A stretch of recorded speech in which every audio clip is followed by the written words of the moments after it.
Get your Bible, you're in John 3, our series verse before we get to John 3. Look on the screen, you're going to see this for the next 3 weeks.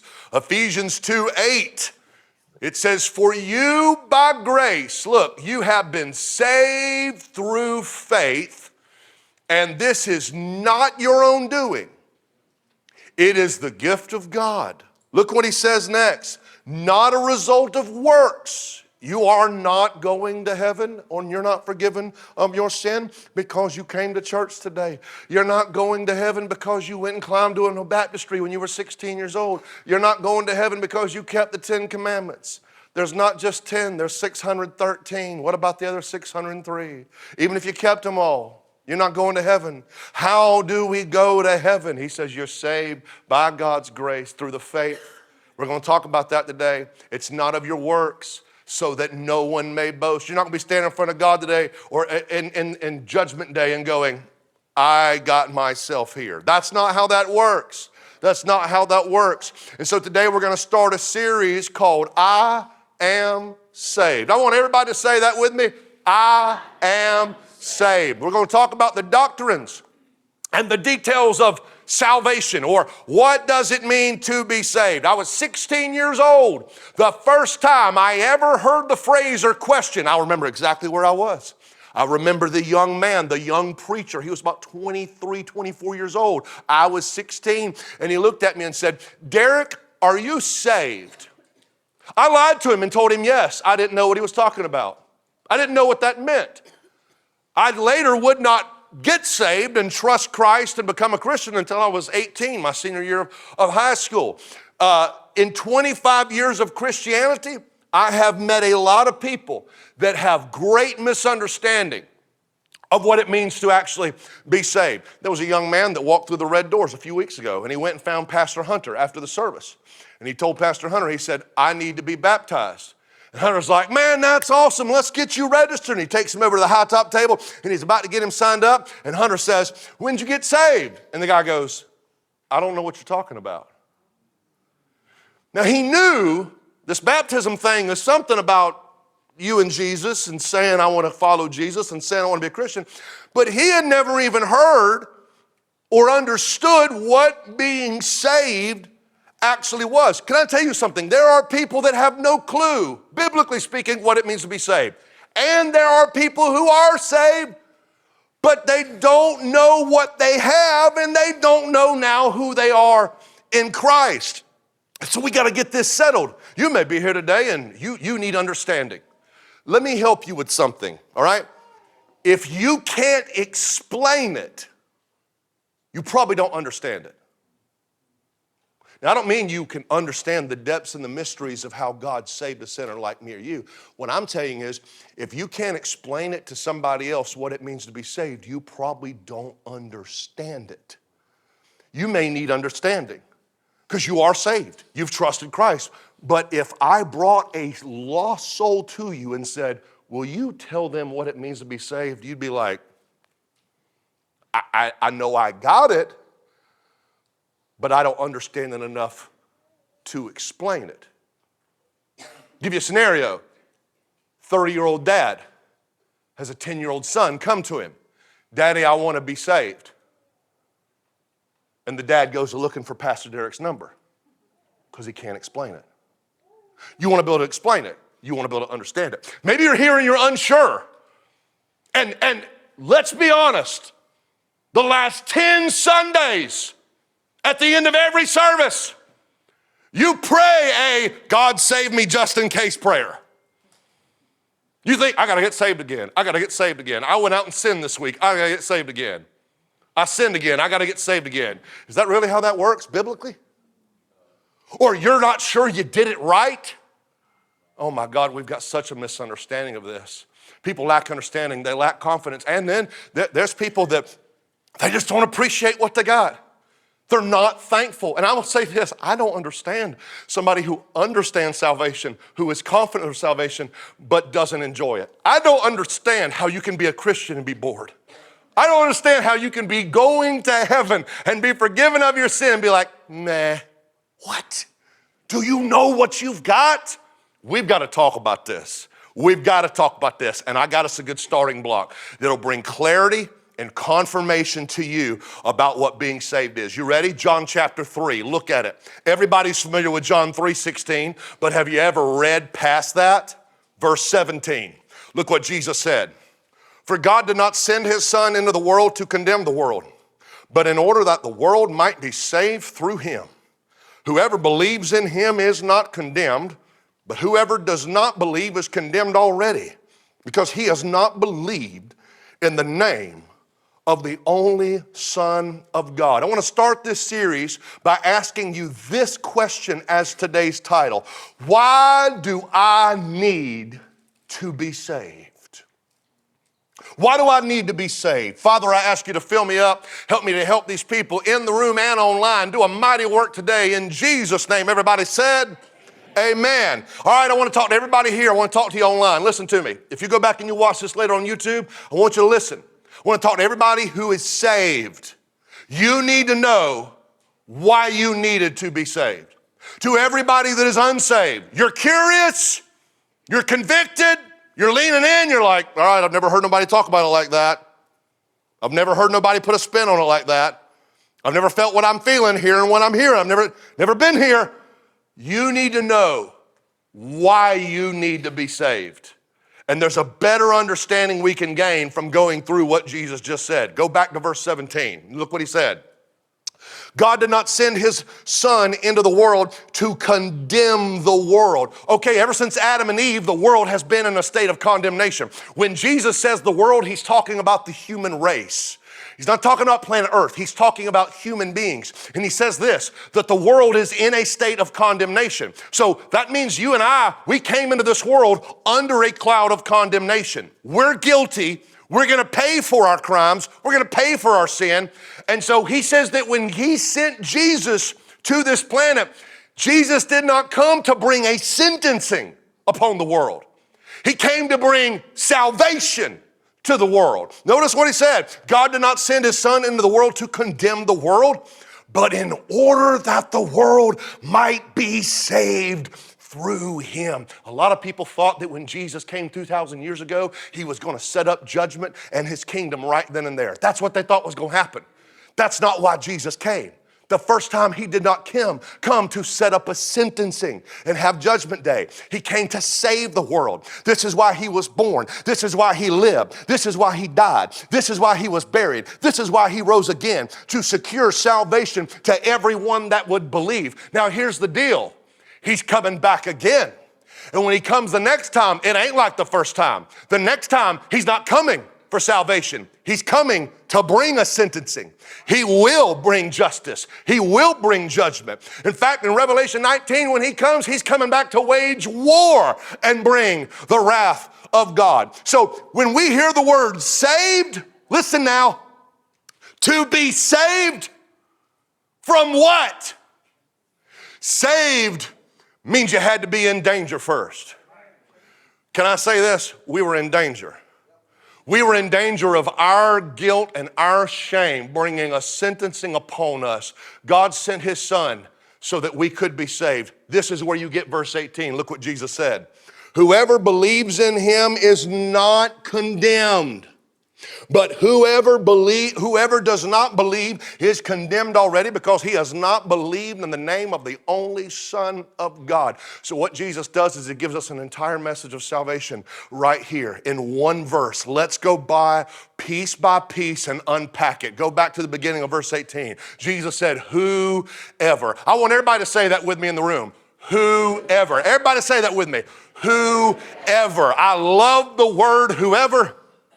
Because what whoever does is it gives us this broad scope that invites and includes anyone, regardless of their previous background, their previous beliefs, their previous behavior, their previous bondage. Are you hearing me?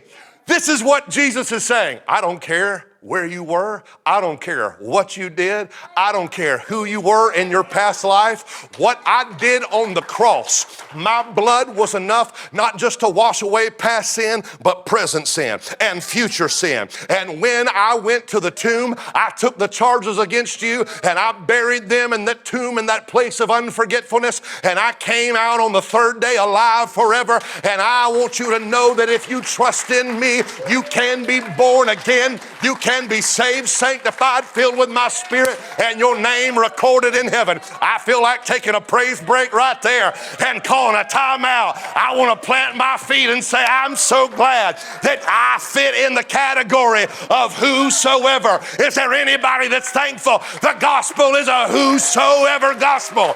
Regardless of where you've been, what you did, who you were, I am so glad, regardless of my background, regardless of my belief, regardless of my bondage, when Jesus said whoever, he invited and included anyone who would. Somebody help me give him praise if you believe that. He said whoever believes in him. Oh my goodness, this way to be saved has remained the same throughout history. Believe. Believe in God. And as of 2,000 years ago, believe that Jesus Christ is God revealed in the flesh as a man, living among man, dying for man, and rising again to save man. He said, believe in him. All right, hold up. Let's send the evangelist out the door. Let me be a pastor for a second. What does it mean to believe in him? Biblically speaking, what does it mean to believe in him? I wrote this down. Real faith is not religious faith. Sadly, as American Christians, let's just bring it closer to the house.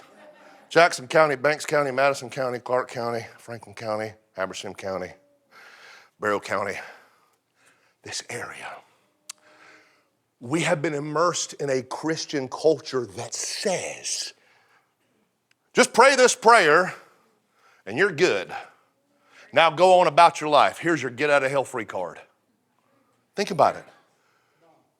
We were given some shallow version of Christianity in a weak culture that did not saturate us with Bible truth and basically said, you don't want to go to hell? I mean, look, I don't see a long line of people signing up to go to hell. So what do we got? We got people going, I'll gladly take that. I'll pray that prayer and now I'm good. And here's what happens. They pray a prayer and we're like, go on about your life. Keep doing what you were doing. Keep doing what you were doing. And so what happens? People pray a prayer and it's conditional. They pray a prayer and it's casual. They pray a prayer and they weren't committed. They weren't saying, I want to follow Jesus. They were saying, I don't want to go to hell.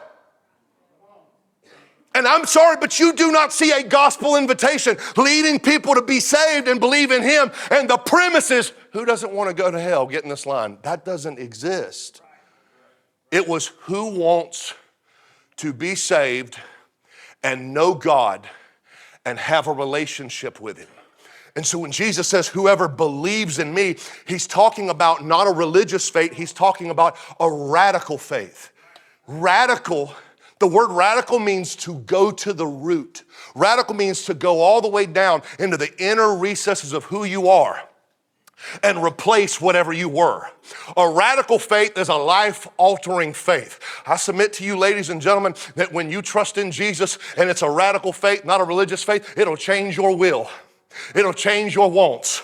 It'll change the way you live. Bless God, I'm living testimony when you have a life-altering faith, radically believing that Jesus died, was buried, rose again, and he's the only way to be saved. I'm here to tell you, it'll go all the way down to the root of who you are. It'll change your heart. It'll change your soul. It'll change your mind. It'll flip your world upside down, turn it inside out. I need a witness. If you know when God saves somebody, he changes them.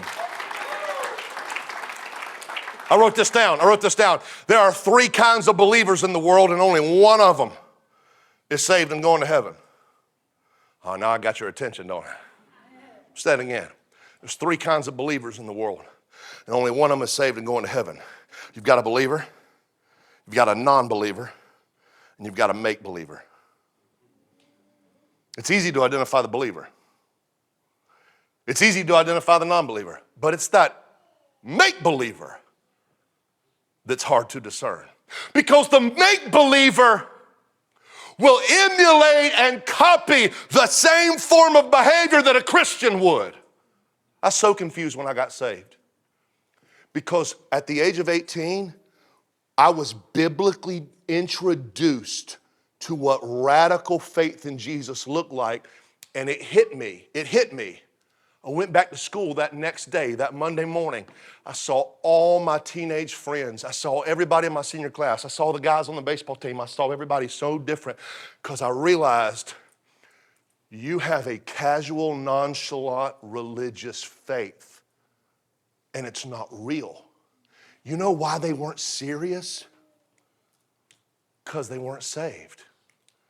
You know how many people I talked to within 6 months after I got saved, and if I couldn't pin them down at school, I'd go to their front door. I'd come to your house, okay? I didn't know what a Jehovah's Witness was. I didn't know what a Mormon was, but I'd show up at your front door because I loved you enough to stand between you and the gates of hell and make sure you knew there was a way for you to be saved. I loved you enough to tell you the truth. I'd go to their front door. I know you're in there. I can see your car. Come on out. I'm going to be here when your daddy gets home from work. I'm coming in. You might as well go ahead and come on out. I can't tell you how many of them. I'd ask them, are you saved? And their response would start with, I go to church. I go to church. My grandma prayed over me when I was 6. My daddy, his brother was a deacon. I went to VBS. We go every Sunday. I go to youth group. And I was appalled at how many people I went to school with that called themselves Christian that had no idea what being a Christian was biblically. Because they had a perverse, distorted view of American religion.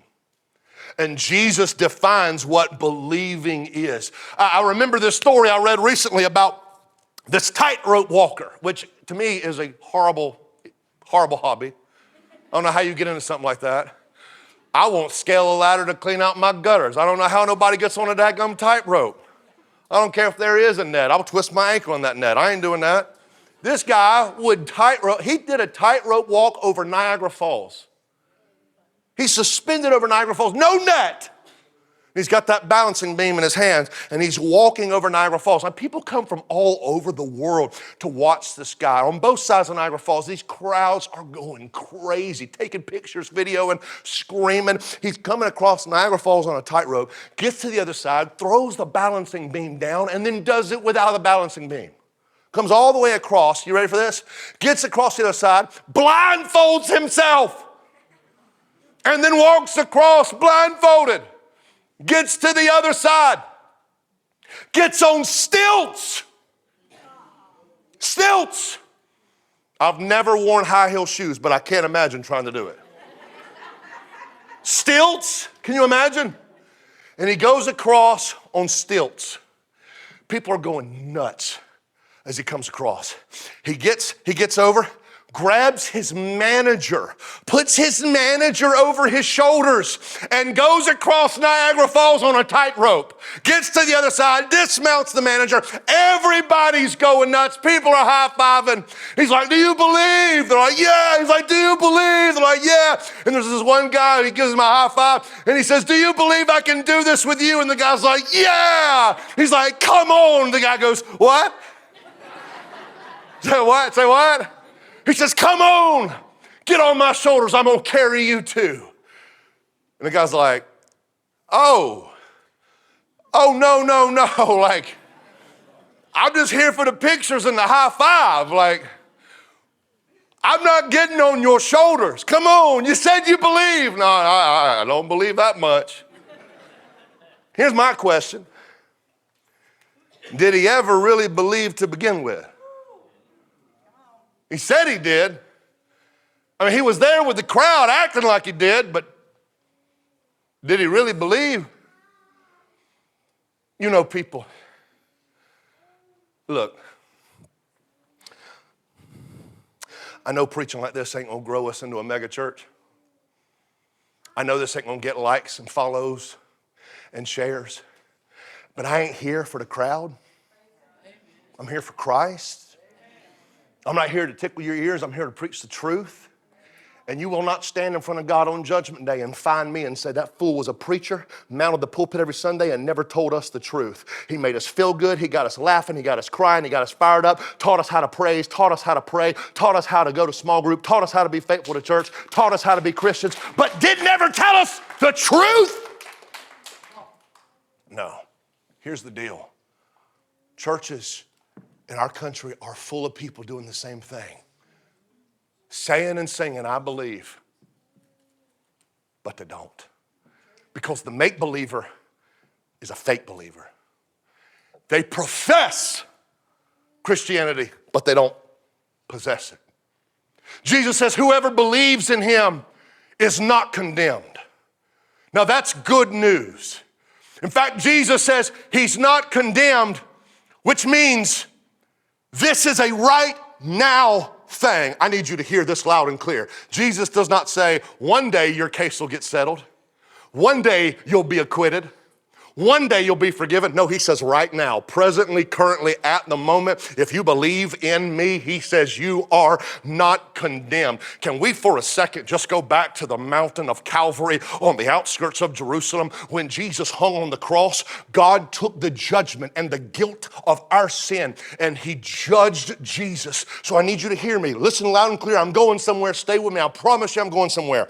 God, you ready? Has already judged the sinner's sin at Calvary. My sin has already been judged. Everything I ever did, everything I'm still doing, and everything I ever do. It's not a license to sin. It's not greasy grace. It's not a gray area with God. But here's the truth. I'm going to go ahead and humble you. You ready? You're going to get saved and you're going to trust Jesus and then you're going to sin. You're going to trust Jesus and you're going to mess up. You're going to trust Jesus and you are going to fall on your face. You're going to trust Jesus and you're going to get really egotistical and say, I'll never do that again, and then you'll do it again. And you'll say, I'm glad I'm not like so-and-so, and then God's got a way to let you trip up on your own words and make a mess out of yourself. And then you pick yourself up and realize the same grace that was good enough to save you when you were a sorry, stinking, rotten sinner is the same grace that's good enough to keep you saved after you make a mess of your life. He says he is not condemned. This is God giving you and I an idea of a judicial system. Almost like there is a standing with God where you're either saved, unsaved. You're either covered or you're condemned. I want you to imagine right now it's raining outside. And you walk out those red doors. You've got two options. You can stand under that awning and be covered from the rain, and you will stay dry. Or you can step out from under that awning and walk out on the gravel and get hit by the rain. When you walk outside, you're either covered by the awning or you're uncovered in the rain. You're either covered by the death, burial, and resurrection of Christ, or you are uncovered in a state of condemnation. Jesus makes it real plain. He says the whole world is in a state of condemnation, and those that believe in him are saved, forgiven. Here it is. They're justified from condemnation. Justified is a courtroom term, meaning whatever you did has now been case closed in the covenant of Jesus. Can I tell you something? There's some people in the room right now who've got a rap sheet. There's some people up in here that got a record, a criminal record. Some of them were on stage. Some of them were parking cars. Some of them are sitting on your row. Some of y'all are married to them. Some of y'all have been raised by them. But there are people that have an active conviction in their past. But some of those people have been through a court process called exoneration, where whatever they did has been expunged, meaning the documents have been sealed, the evidence of what they did has been erased, and if you were to pay $24.95 right now and do a people search and start snooping around what they used to do and who they used to be, you can't find any proof of their past because it's been justified. Y'all ain't hearing what I'm saying. I came over here to tell you that in Jesus, you have a case that has been closed. And in Jesus, under his blood, there is no proof, there is no trace, there is no evidence of who you were, what you did, and how much of it you did. I need a witness up in this place. Every now and then, old devil will come along and go snooping around that file. Every now and then, somebody from the past will come poking around that pile. But I'm so glad we can stand justified in Jesus and say, I don't know what sin you're talking about, because as long as me and my Father are related in Jesus, all I see is his blood. All I see is an empty tomb, and I am saved. I'm forgiven. I am justified in Jesus. Woo-hoo, that's good news. So Jesus really lays out this way of salvation. He says, listen, whoever believes in him is not condemned. And then he gets real serious. And he says, but whoever does not believe is condemned already. You could have been under the awning, but you wanted to stand in the rain. To reject Jesus is to invite judgment. God only made one way for you to know him, one way for you to come to him, one way to be saved, one way to have your case settled. You don't get to pick or choose an alternate route to get to him. You're not going to go in front of God and make a defense or a case on you came up with another way to justify yourself. You cannot justify yourself. There's no self-righteousness. There are no good deeds that you can do or perform that will save yourself. Now, I know some of you have already heard this and you already got this and you already know this, and that's why you need to notify your face right now that you're going to heaven and not going to hell, and you got more reason to stand in that chair than you do to sit in it. So I need you to help me preach this if this is real to you. But there are some folk that are here right now, they've never heard this, they've never known this. Jesus says, whoever does not believe is condemned already because he has not believed in the name of the only Son of God. Now, why does Jesus say he's condemned already? Jesus is the covering. Anything outside of Jesus is condemnation. I wrote this down. Heaven is for those who want a lasting relationship with God. Think about it. If you don't want a relationship with God in this life, God is not going to force you to be with him in the next life. What is hell? Hell is eternal separation from God, and hell is what people choose if they don't want to be with God. So you know what these two verses mean? It means right now at 11:51 on this Sunday in April of 2026, you're either standing under the awning or you're standing in the rain. You're either saved and covered or unsaved and condemned right now. He says, whoever believes in him is not condemned. But whoever does not believe, you're currently in a state of condemnation. I want you to hear me loud and clear, and I close with this. All of your life has been, is being, and will be recorded. Y'all, God has more on you than the cloud does. God has more on you than the government does. Jesus said this in Matthew chapter 12, verse 36. He said, I tell you that on the day of judgment, people will have to account for every careless word they speak. For by your words you will be acquitted, and by your words you will be condemned. Now, how true is that? The mouth that confesses and the heart that believes Jesus is Lord, absolutely, they're acquitted by those words. But the mouth that says, I don't need Jesus, I can do my own thing, by those words they'll be condemned. Look at Hebrews 4:13 on the screen. No creature is hidden from him, but all things are naked and exposed to the eyes of him to whom we must give an account.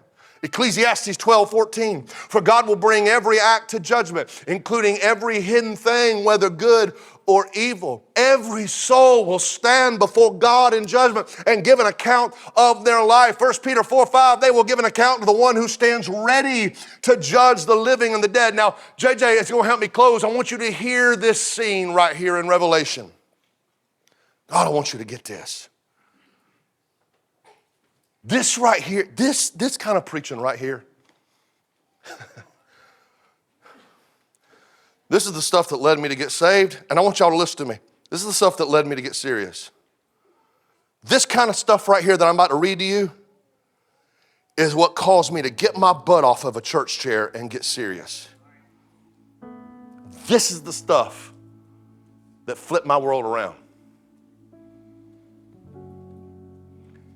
John gets a glimpse of the apocalyptic end-time vision. And in Revelation 20, he says, I saw heaven opened like a portal, like a dimension. And it's like pulls back, and now he sees this vision. And he says, I saw a great white throne and one seated on it. He sees God seated on this throne. He says, earth and heaven fled from his presence, and no place was found for them. And then he says, I also saw the dead. The dead right here in this vision is the unsaved. The reason he calls them dead is because they've been in the realm of the underworld called Hades. In Greek, it's called Hades. In the English, it's called hell. And so they've been in Hades. Ever since they died, they've been in Hades. Some of them have been there a long, long time. But now here we are at the end. Jesus has already come back. He's already had a kingdom that lasted 1,000 years. And now every single person that has ever existed and been born into this world and rejected God is now standing before him. He sits on the throne, and it says the dead, look at this, the great and the small, the unsaved that had money, the unsaved that was broke, the unsaved that had reputation, and the unsaved of low esteem, whether they were great or small. He says they're standing before the throne, and the books were opened. Another book was opened, which is the book of life. And the dead were judged according to their works by what was written in the books. And anyone, look what he says, and anyone whose name was not found written in the book of life was thrown into the lake of fire. And I want to draw our attention to what appears to be two sets of books. Notice this. You've got books, plural, more than one, and then you've got book, singular, and it's got a name called the book of life. Did you notice that? You've got books, you got the book of life. Let's talk about the book of life real quickly. The book of life is apparently, from these implications, it is a book that is currently being used in heaven and will be utilized at the day of judgment. And the book of life has every single person that's ever been saved, their name recorded therein. So if you're here today and you've trusted Jesus and you've been saved, your name is in the book of life. You are not in that book because you joined a church. You are not in that book because you got baptized in a river. You are not in that book because you are a good person or a good husband, a good wife, a good kid, a good parent. You're not in there. You're not in there for it. You're in there because you believe you could not save yourself and you trusted Jesus, and your name is written in that Lamb's Book of Life. And so when you stand before God in judgment, you're not there trying to justify yourself or defend yourself, because God's already judged your sin at Calvary on the cross. Your sin got judged then. It had to. It had to. Listen to me. If His blood was not enough to cover your sin, you're in trouble. Either His blood was enough or it wasn't. Either me and you are saved or we're not. His Bible says that His blood was enough to cover sin for all time, once for all. That's what it says. God looked upon His Son and His suffering, and He took the sting and the judgment and the sentencing of our guilt that we deserved, and He placed it on, my God, He placed it on His Son. Watch this. The innocent was made guilty. The guilty was made innocent. It was the greatest trade ever made. And God gave up the beauty for the ugly. And He gave the ugly the beauty. He gave the righteous the unrighteous. And my God, what a trade. So if your name is in the Lamb's Book of Life, it's there because you've been justified. That's why our theme verse is Ephesians 2:8. You've been saved by grace through faith, not of your works, so that you can't boast. You're not going to stand in front of God and be like, look what I did. You're not going to stand in front of God and be like, yeah, I deserve this. No, nobody here deserves to go to heaven. Nobody here deserves to be forgiven. We all deserve the hottest corner of hell with our back broke and the charred walls of the dam for all of eternity. We deserve the punishment. We deserve the judgment. We deserve our guilt and our shame. But oh, what a God who gave His Son so that we could be saved and set free. I think somebody ought to praise Him in this house. I know what I was. I know who I was. But happy day when God rolled away our sin and saved us by His grace. Notice this, book of life, one book, all the names of the saved. Then He says books. Now, did you notice what He said in verse 13? The unsaved, the dead, were judged according to their works. Put that up there, Davidson. They were judged by their works according to what was written in the books. So the books have the name and the deeds. What's this? The books have the name and the life lived of every person who rejected God's Son. And they will be judged by what they did. Why are they being judged by what they did? Because they've already pushed away what Jesus did. Watch this. You rejected His work, and now you got to give an account of yours, whether it was good or bad. And you will not be able to defend yourself. You're not going to be able to find me and say, tell them I went to your church. Tell them I was there. Tell them I was faithful. Tell them I was good. You're not going to be able to find your parents. I know, listen, some of you teenagers are playing games. You're playing games. You really need to read your Bible, and you need to understand, to whom much is given, much is required. There are greater levels of judgment for what you've been exposed to. And I'm going to tell you something. I don't care if you never heard this stuff before. You will never be able to live the rest of your life saying, I didn't know. You cannot say, I didn't know this stuff. I was ignorant. No, you're not. You might be able to go to a lot of churches where they play patty cake and pat you on the back and pack your bags and send you to hell with a smile on your face. This is not one of them. I don't care. I don't care if it hurts your feelings, if it helps your soul and opens your eyes. I don't care if it gets on your toes. I don't care if it bothers you. If it saves your soul, my God, it's worth it. It's worth it. You might risk ticking people off.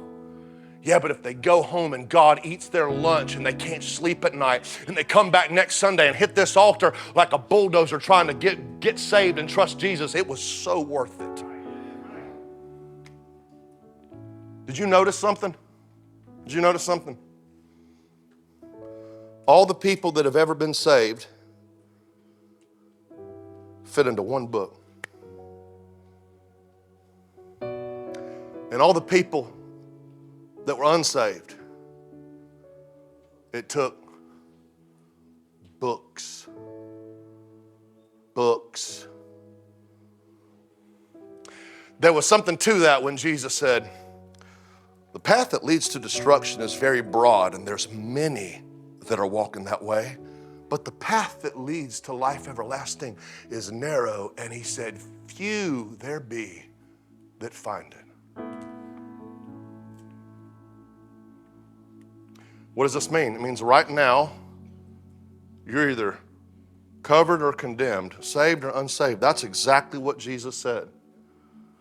So I want to ask you a question. Do you need to be saved? You know what's so hard for me? I was a good kid. I was a moral upstanding kid. I was the son of a judge. I had fantastic parents. I played baseball. I was in the in crowd, all that stuff. I was a good kid. Girls, I was the guy you want to bring home to mama. I was a good kid. I was a good kid. Wouldn't try nothing stupid. I was a virgin. I didn't smoke. I didn't drink. I didn't do none of it. I was just a good sinner who, when found out he needed to be saved, thought to himself, no, I'm good. I'm good. I don't need that. I mean, we went to church. We've talked about God. I know about God. That was casual Christianity. I wasn't saved. I'd have went to hell. If I would have left that church that night and hit somebody head on in my truck, I remember this.